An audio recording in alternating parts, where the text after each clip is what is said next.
Very good morning to you all, my dear students. I welcome you all into the industrial pharmacy too. Right. So, dear student, we are on to the packaging technology. And while studying the packaging technology, we are on to the quality control aspects of the packaging material. And while studying the quality control aspects of the packaging material, we said that there are different types of the packaging material, which is nothing but the glass, which is nothing but the plastic, which is nothing but the metal, which is nothing but the closure, isn't it? As far as all these packaging materials are concerned, we had gone through the packaging of the glass and what are the different quality control tests which need to be performed onto the glass. While studying the quality control test for the glass, we said that we had performed the hydrolytic resistance test, that is the HRT. We had gone through the powdered glass test, that is the PGT, likewise. So in the continuation to the same, today we will go for considering or studying what are the different quality control tests for the plastic material. Now, if you see the plastic materials, we are going to be using the plastic material for the different types of the preparations. These preparations might be injectable, which is need to be given by the in the form of injections, in the form of syringe and needles. Just what we need to do, we need to puncture the skin and we need to inject the product into the bloodstream. And there are some of the preparations which are said to be the non-injectable preparations, and these non-injectable preparations are the one which are to be taken either by oral route or which are going to be applied topically onto the skin surfaces. So the preparations say like ointments, creams, jellies, right? Eye ointments. All these require the plastic material as a container. So onto these plastic material, onto these non-injectable preparations, we need to perform certain tests in order to evaluate the quality of the plastic as a packaging material for the non-injectable preparations.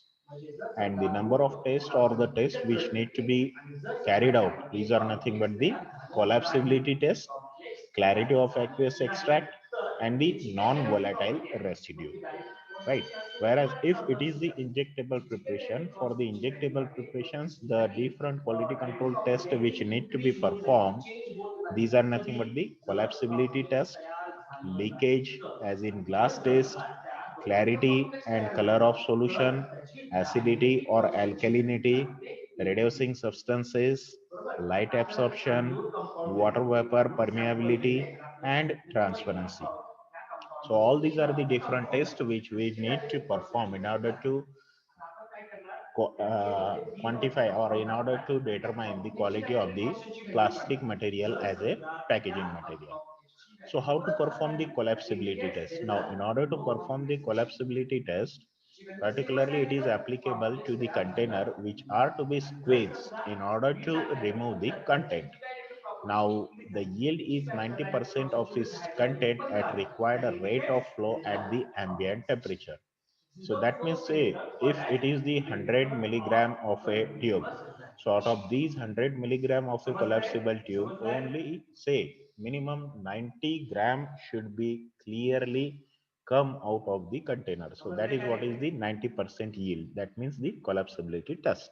So 90% of the content that should come out of the collapsible tubes. Clarity of the aqueous extract. What does it mean? Clarity of aqueous extract that will select unlabeled portions from a suitable container. These cut these portions into strips, wash it with extraneous matter by shaking with two separate portions of distilled water. Then it need to be transferred to the flask previously washed with the chromic acid and rinse with distilled water. You need to add the 250 ml of the distilled water. You need to cover the flask. You need to autoclave it at 121 degrees Celsius for 30 minutes, and it should be colorless. It should be free from that of the turbidity. Then we can say that it will having the clarity of the extract. Clarity and the color of a solution. Again, this is another test. Now, solution is clear and is colorless. Now, solution that how to be perform? You need to Fill a container to its nominal capacity with water and close it. If possible, using the usual means of closure, otherwise, close using a sheet of pure aluminum. Heat in an autoclave so that a temperature of 121 degrees Celsius plus or minus 2 degrees centigrade is reached within the 20 to 30 minutes. And it has to be maintained at this temperature for the 30 minutes. This has to be continued if the heating at 121 degrees Celsius that will leads to the deterioration of the container, then heat at 100 degrees Celsius for the 2 hours. Now this use solution S within the 4 hours of the preparation. Blank. Blank is what you need to prepare a blank by heating water in a borosilicate glass flask closed by a sheet of pure aluminum at the temperature and for the time used for the preparation of solution S. Non-volatile residue. Now, in order to perform this non-volatile residue test, what you need to do, you need to evaporate 100 ml of the extract which is obtained in the test for clarity of aqueous extract to dryness and dry to constant weight at 105 degrees Celsius. The residue that will weigh is not more than 12.5 milligram. In order to perform the acidity and alkalinity test, you need to take or to a volume of solution as corresponding to 4% of the nominal capacity of the container, add 0.1 ml of the phenolphthalein solution. Like say there is a acid and there is a base. The solution is colorless. Add 0.4 ml of 0.01 molar sodium hydroxide. The solution is pink. Add 0.8 ml of 0.01 molar hydrochloric acid and 0.1 ml of the methyl red solution. The solution is orange red or it is red in color. The test for the reducing substances. In order to perform the test for the reducing substances, to a 20 ml volume of solution S, add 1 ml of dilute sulfuric acid and 20 ml of the solution. Then 0.002 molar potassium permanganate. Then you need to boil for 3 minutes and cool it immediately. After that, you need to add 1 gram of potassium iodide and titrate immediately with 0.01 molar sodium thiosulfate using 0.25 ml of starch solution as an indicator. You need to carry out a titration using 20 ml of the blank prepared as described under solution S. The difference between the titration volumes is not more than 1.5 ml. So that is the test. Then you need to go for the light absorption test. In this particularly the light absorption in the range of 230 nanometer to 316 nanometer of solution S using a blank prepared as described under solution S is not more than 0.20. Next test is the water vapor permeability test. In order to perform this, fill 5 containers with nominal volume of water and heat seal the bottles with aluminum foil. Weigh accurately each container and allow to stand for 14 days at humidity minus 60 plus or minus 5% temperature, 20 degrees Celsius and 25 degrees Celsius. Reweigh the containers. Loss in weight in each container is not more than 0.2%. Next is the transparency test. As far as this transparency test is concerned, the standard suspension preparation, that is the 1 gram hydrogen sulfate in 100 ml water and set aside for 6 hours. Then take 25 ml of this solution and add 25 ml of 10% weight by volume hexamine and stand for 24 hours. The test solution preparation that will involve the sample is prepared by 16-fold dilution of the standard suspension. Fill 5 containers. The cloudiness detectable when compared to water-filled containers. The absorbance is measured at 640 nanometer and the range is within 0.37 and 0.43. So that is the thing. That is the test which is said to be the transparency test.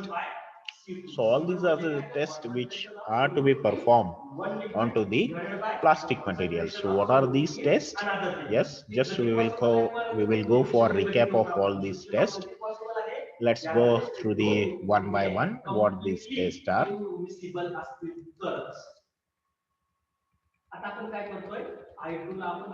So the tests are quality control test for the plastic containers, for non-injectable preparation, collapsibility test, clarity of aqueous extract, and the non-volatile residue. For injectable preparations, these are collapsibility test, leakage as in glass test, clarity and color of solution, acidity or alkalinity, reducing substances, light absorption, water vapor permeability, and the transparency. So all these are the different tests which we need to perform in order to justify, in order to ensure the quality control aspect of the plastic materials. Now let's go for the quality control test which are to be performed onto the closure, as closure will also form an integral part of the packaging system in case of any kind of preparation, whether it may be injectable or non-injectable, that will require the closures. Now, in case of closures, the test which we need to perform, that is the sterility, fragmentation, self-sealability, pH of aqueous extract, light absorption test, reducing substances, and residues on the evaporation. And that the first is that is the sterility test. Now, when treated, closures are subjected to sterilization test at 64 to 66 degrees Celsius and a pressure of about 0.7 kilopascal, that is for the 24 hours. The sterility test performed through the culture medium. The fragmentation test, how this fragmentation test is to be performed? You need to take 12 clean vials and place the closures containing 4 ml of water. Allow to stand for the 16 hours. Use hypodermic needle to inject 1 ml of water into the vial and remove 1 ml of air. Pass the water present in vial through a filter with pore size of 0.5 molar. Then carry out this particular operation for 4 times with new needle each time. And the number of fragment of closure retained should be as per the limit. So what is the limit? The number of fragment that should not be more than 15. In case of butyl rubber, it should not be more than, or it should be less than 10. So that is the limit. And if it is in this limit, then we can say it will pass the fragmentation test. Next, the self-sealability, which is applicable to the closures intended to be used with the water. Now, this self-sealability, in order to perform this particular test, you need to fill the 10 vials with the nominal volume of water. Then you need to place the closures. You need to pierce the cap for 10 times at different site with hypodermic needle. Immerse vial in 0.1% wet by volume solution of methylene blue under pressure. Keep the container immersed for 30 minutes. Wash the vials, and none of the vials should contain traces of color solution. So that is the way by which we can go for performing this test. Then pH of the aqueous extract. For this particularly, you need to take 20 ml of the sample solution. You need to add 0.1 ml of bromothymol blue. You need to add 0.01 molar of NaOH till color change from blue to yellow. And the volume required that should be measured. Limits: the volume of NaOH that should not be more than 0.3 ml. If it is less, then we can say it will pass the test for the pH of aqueous extract. And for the NaOH, for HCl, it should not be more than 0.8 ml. If it is less than, then it will pass this. Excuse me. Excuse me. Light absorption test. How this test is to be performed? Now, in order to perform this, It must be done within 4 hours of preparing the solution A. Then it is filled through the zero point 0.5 micron filter and its absorption is measured at 220 to 360 nanometer. The blank is done without closure and absorption is not more than 2. The test which is there for the reducing substances, for this particularly the 20 ml of solution A is added with 1 ml of 1 molar H2SO4 that is sulfuric acid and 20 ml of the 0.02 molar KMnO4 that is the potassium permanganate, and you need to boil it for the 3 minutes. After boiling you need to cool and add 1 gram of potassium iodide which is titrated with sodium thiosulfate using starch as an indicator. The blank titration is to be done and the difference between titration volumes is not more than 0.7 ml. Residue on the evaporation. Now this residue on evaporation, how it is? The 50 ml of solution A is evaporated to dryness at 105 degrees Celsius. Then you need to weigh the residue.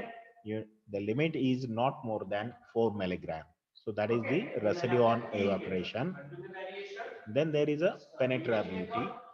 So this penetrability, it is to be done in order to measure the force required to make a hypodermic needle penetrate easily through the closures. It is measured by using piercing machine. The piercing force must not exceed a stated value. The hypodermic needle can get damaged as a result of undesirable hardness of closure.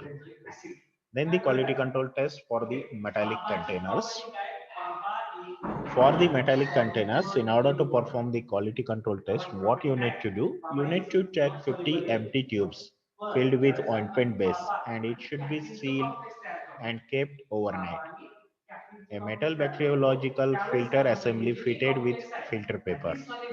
It is heated to melting range of ointment base. The base from all tubes squeezed at certain rate. It is passed through filter under vacuum and further it is washed with the CHCl3. CHCl3 that is nothing but the chloroform and it is to be observed for the particles. Now the acceptable criteria for this is if the particle of 1 millimeter and above, it should be 50. If the particles of 0.5 millimeter to 1 millimeter, it is 10. If the particles of 0.2 millimeter to 0.5 millimeter, it is 2. If the particles less than 0.2 millimeter, it is nil.